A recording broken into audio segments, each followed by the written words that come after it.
APS Shankar Vihar class 11th chemistry half yearly exam 2024-25 का ये paper है। इस वीडियो में हम लोग इसके एमसीक्यूज डिस्कस करेंगे। तो टोटल यहाँ पे 16 एमसीक्यूज हैं, उनका हम लोग कंप्लीट सोल्यूशन चेक करेंगे। उसके बाद बाकी जो प्रॉब्लम्स हैं उनको मैं आपको यहाँ पे शो कर दूंगा, उनकी आप प्रैक्टिस कर लेना। अगर किसी क्वेश्चन में किसी कोई डाउट होगा तो वो मुझे कमेंट कर सकता है। चलिए, तो एमसीक्यूज इसके हम लोग देख लेते हैं। क्वेश्चन नंबर 1 है, isostructural species are those which have the same shape and hybridization. Among the given species, identify the isostructural pair.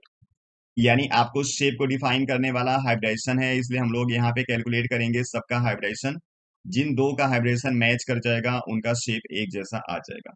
ठीक है, हाइब्रिडाइजेशन निकालने का आपको फॉर्मूला मालूम है, हाफ इंटू जो सेंट्रल एलिमेंट होगा उसका वैलेंस इलेक्ट्रॉन लिखना होता है, साथ में मोनोवैलेंट एटम को जोड़ना है और उसके बाद चार्ज को माइनस कर देना है।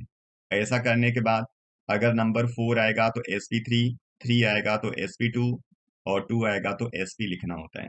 ठीक है, तो NF3 में जो नाइट्रोजन का वैलेंस इलेक्ट्रॉन है वो है 5, 3 मोनोवैलेंट एटम लगे हुए हैं तो 3 हो गया, कोई चार्ज नहीं है, डिवाइड करोगे तो 4 आएगा, मतलब sp3। इसका लिखोगे तो बोरान के आउटर मोस्ट सेल में 3 इलेक्ट्रॉन, 3 मोनोवैलेंट अटैच हैं, ये हो गया 6/2 मतलब 3 sp2। तो यहाँ पे दोनों का हाइब्रिडेशन अलग है, आंसर नहीं होगा ये।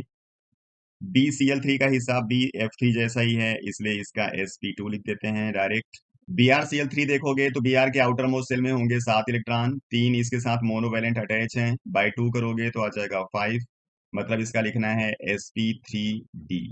ठीक है, BF4 पे 1 माइनस, तो यहाँ पे B का हो गया कुल 3 इलेक्ट्रॉन, 4 मोनोवैलेंट एटम लग गए, चार्ज यहाँ पे -1 है तो +1 कर देना है, ये आएगा sp3। NH4 प्लस का लिखोगे तो नाइट्रोजन का 5 वैलेंस इलेक्ट्रॉन, 4 हाइड्रोजन अटैच कर दिया और 1 चार्ज माइनस कर देंगे, ये भी आ जाएगा 4 मतलब sp3। तो इसमें दोनों का हाइब्रिडेशन sp3 आ रहा है, इसलिए यही वाला ऑप्शन करेक्ट हो जाएगा। ठीक, question number 2, the type of hybrid orbital of nitrogen in this, इन सबके अंदर नाइट्रोजन का कौन सा हाइब्रिडेशन होगा आपको बताना है। ठीक है, NH4 प्लस का भी हमने ऊपर यहाँ पे कैलकुलेट किया हुआ है, इसका sp3 है, इन दोनों का कैलकुलेट कर लीजिए। नाइट्रोजन का हो गया 5, इसके साथ कोई मोनोवैलेंट एटम अटैच नहीं है, चार्ज माइनस कर दिया, बाई 2 करोगे तो आ जाएगा 2 मतलब sp। सेम ऐसे इसका कैलकुलेट करोगे तो नाइट्रोजन का हो गया valence electron 5, no monovalent atom attached with this compound and the charge is -1, so we add 1, divided by 2 करेंगे तो ये आ जाएगा 3, मतलब इसका हाइब्रिडेशन है sp2। तो पहले का sp, दूसरे का sp2, तीसरे का sp3 होगा, इसलिए ऑप्शन बी करेक्ट हो जाएगा। Question number 3, which of the following angle correspond to sp2 hybridization. जब आप sp2 हाइब्रिडाइजेशन की बात करोगे तो वहां पे जो हाइब्रिड ऑर्बिटल आएंगे कुल 3 आएंगे, because 3 atomic orbitals are mix together. और जब 3 को आप अरेंज करोगे किसी प्लेन के अंदर तो दो के बीच में जो एंगल है वो 120 डिग्री आएगा, इसलिए आंसर लिख देना है 120 degree. Question number 4, the electronic configuration of the outermost shell of the most electronegative element is। तो दुनिया का जो सबसे ज्यादा इलेक्ट्रोनेगेटिव एलिमेंट है वो है fluorine, and atomic number of fluorine is 9 and the configuration is 1s2 2s2 2p5। तो जो आउटर मोस्ट का जो कॉन्फ़िगरेशन होगा वो 2s2 2p5 होगा, तो 2s2 2p5 चेक कर लीजिए, ऑप्शन ए करेक्ट हो जाएगा। Question number 5, the oxidation number of iron in this compound आपका है Fe3O4। आयरन का ऑक्सीडेशन स्टेट बताना है तो इसको एज्यूम करेंगे x and the atom of iron is 3, that's why we can write as 3x plus 4 into oxygen का oxidation state -2 हम लोग यूज करते हैं। इस कंपाउंड पे ओवरऑल कोई चार्ज नहीं है, इसलिए इक्वल टू लिखना है आपको 0। इसी को सॉल्व कर दीजिए x के लिए, तो 3x इक्वल टू यहाँ से हो जाएगा 8 and the value of x is 8/3, इसलिए इसका आंसर होगा 8/3। आपको इस फ्रैक्शन के लिए घबराना बिल्कुल भी नहीं है, आप किसी भी नंबर का oxidation state positive, negative, zero, fraction कुछ भी कैलकुलेट कर सकते हैं। Question number 6, which of the following attain the linear structure. इसमें से कौन है जिसका स्ट्रक्चर होगा लीनियर। लीनियर स्ट्रक्चर होने का मतलब क्या हो गया कि उसके पास बॉन्ड पेयर होना चाहिए 2 और लोन पेयर होना चाहिए 0। ठीक है, तो अगर आप पहला एग्जांपल देख लो BeCl2, तो बेरिलियम का एटॉमिक नंबर होता है 4। कॉन्फ़िगरेशन करोगे तो इसके आउटर मोस्ट शेल में आएंगे 2 इलेक्ट्रॉन, और दोनों इसने किसके साथ शेयर कर लिए, क्लोरीन के साथ। मतलब यहाँ पे 2 बॉन्ड पेयर है। अब यहाँ पे दोनों इलेक्ट्रॉन जब इसके यूज हो जाएंगे तो लोन पेयर आएगा 0, और जब ऐसी कंडीशन आएगी तो लीनियर स्ट्रक्चर आएगा, इसलिए पहला ही सही हो जाएगा। Question number 7, in the reaction this, आपको बताना है कौन ऑक्सीडाइज हो रहा है कौन रिड्यूस हो रहा है। ठीक है, तो यहाँ पे इस रिएक्शन में एक करेक्शन है, जो आपका इस तरीके से लिखा हुआ है ना, ये गड़बड़ लिखा हुआ है। इसको होना चाहिए BrO3 पे 1 माइनस, ये है कंपाउंड। अदरवाइज यहाँ पे ऑप्शन मैच नहीं करेगा ना, तो रिएक्शन ही होगा। ठीक है ना। अब क्यों नहीं होगा उसको आप डिस्कस करते रहिएगा, ऑक्सीडेशन नंबर से इसको डिस्कस करना है। अब इसका आंसर दूंगा तो आपको समझ में आ जाएगा कि ये ऐसा ही क्यों होना चाहिए। ठीक है, जब आप ऑक्सीडेशन रिएक्शन बताने जाते हो ना, तो आपको इसको बताने का अलग अलग बहुत सारा तरीका पता है। कुछ लोग ऑक्सीजन हाइड्रोजन के बेस पे बताते हैं, लेकिन सबसे आसान मुझे लगता है ऑक्सीडेशन नंबर कैलकुलेट करके। अगर कहीं पे किसी भी एलिमेंट के अंदर ऑक्सीडेशन नंबर बढ़ता हुआ दिखे तो उसको लिख देना है कि ऑक्सीडेशन रिएक्शन है, और कहीं पे ऑक्सीडेशन नंबर कम होता हुआ दिखे तो बोल देना है रिडक्शन रिएक्शन। क्लियर है, ये सिंपल सा हिसाब है। अब कोई अपने मॉलिक्यूलर फॉर्म में अगर होता है तो उसका ऑक्सीडेशन स्टेट हमेशा लिखा जाता है 0। तो ब्रोमीन अपने मॉलिक्यूलर स्ट्रक्चर में है, इसलिए इसका ऑक्सीडेशन स्टेट आपको 0 लिखना है, और इन दोनों के अंदर ब्रोमीन का हम लोग लिखेंगे ऑक्सीडेशन स्टेट।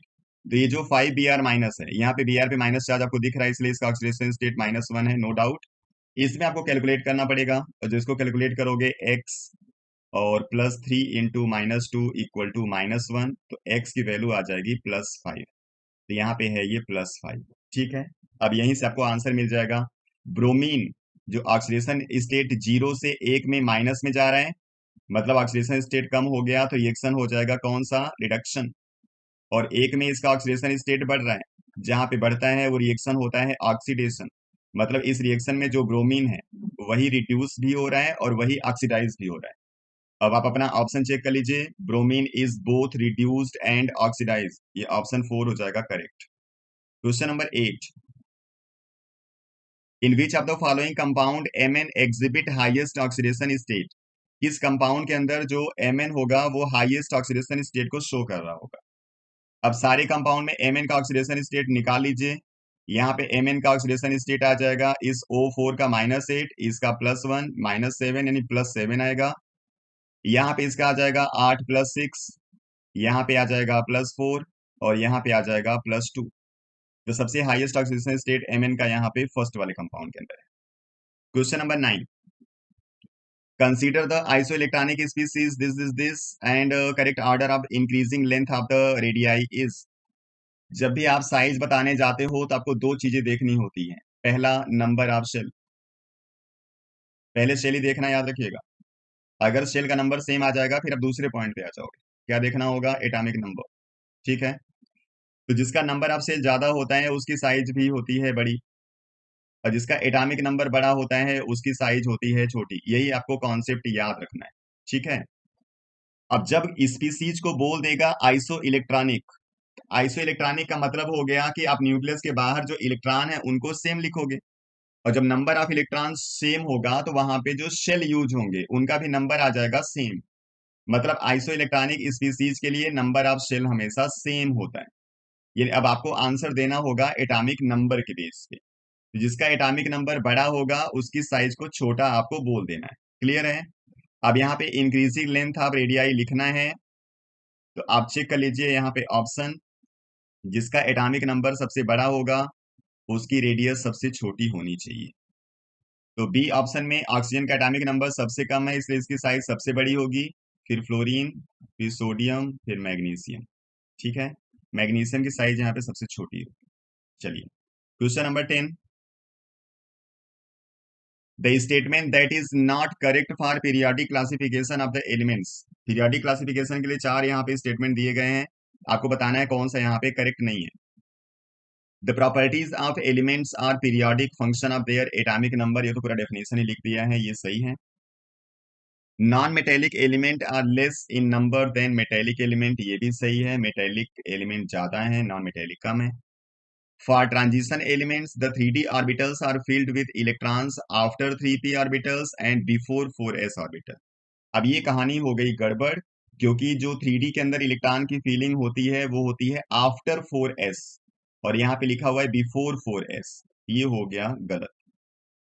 फोर्थ ऑप्शन इनका है the first ionisation enthalpy of elements generally increases with increase in atomic number, ये सही है। जैसे जैसे एटॉमिक नंबर को बढ़ाओगे किसी पीरियड के अंदर वैसे वैसे IE बढ़ जाता है। चलिए क्वेश्चन नंबर 11,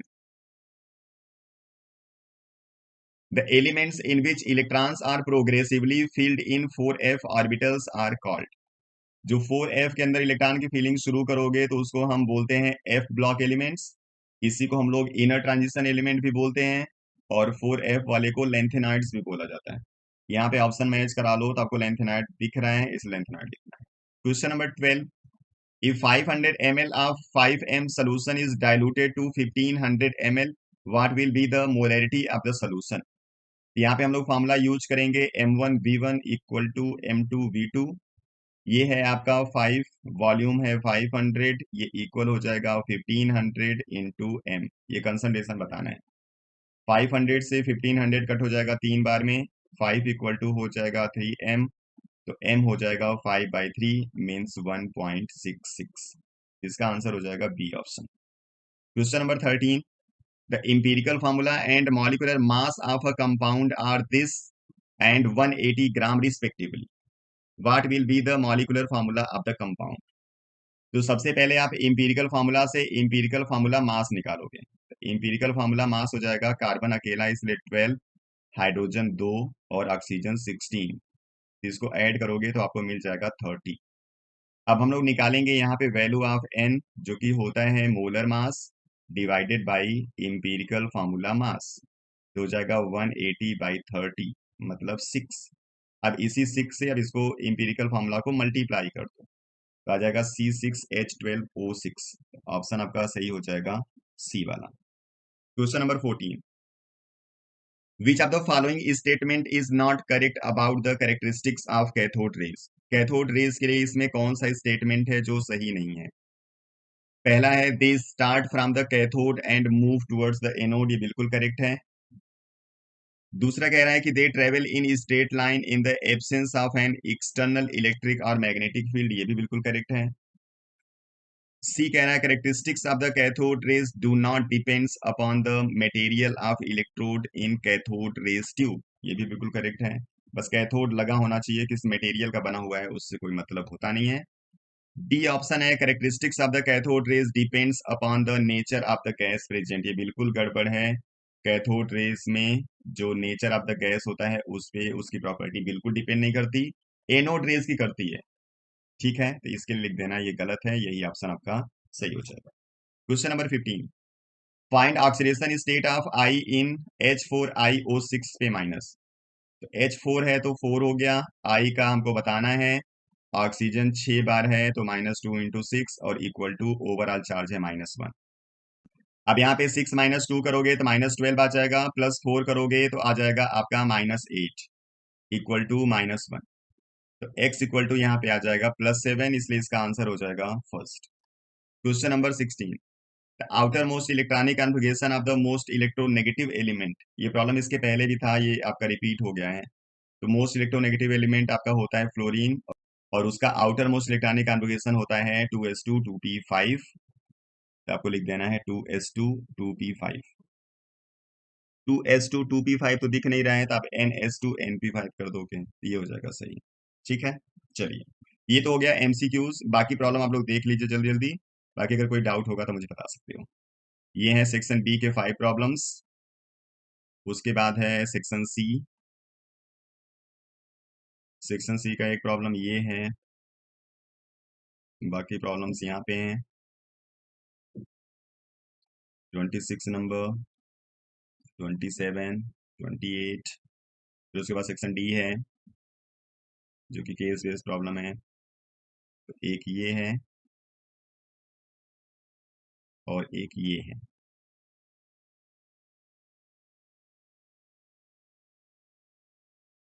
फिर आएगा सेक्शन ई जिसमें प्रॉब्लम है कुल 3, ये है कंप्लीट पेपर। नेक्स्ट वीडियो में फिर हम लोग आएंगे कुछ दूसरे प्रॉब्लम के साथ, आप लोग पढ़ते रहिए, अपना ख्याल रखिए, थैंक यू।